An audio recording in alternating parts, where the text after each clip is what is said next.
কি সুন্দর গন্ধ। মা লক্ষ্মী, আমার লাল জামদানি শাড়িটা একটু নিয়ে আয় না। এই নাও মা, আর কটা দিন থেকে যাও না মা।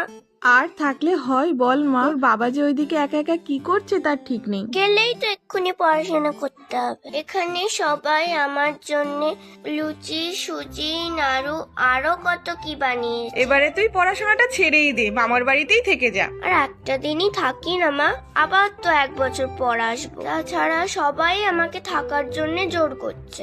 থাক, তুই তাহলে থাক, তোর আর যেতে হবে না। আর হ্যাঁ, দুষ্টুমি করবি না, মারামারি করবি না, নাড়ু নিয়ে কাড়াকাড়ি করবি না। আমি যখন আবার কালী রূপে আসবো তখন না হয় যাস, সেই সময় তো আবার বাজির শব্দ, তুবি, পটকা, সাপ, ব্যাং, নামের কি ছিরি। অত রাগ করছো কেন মা?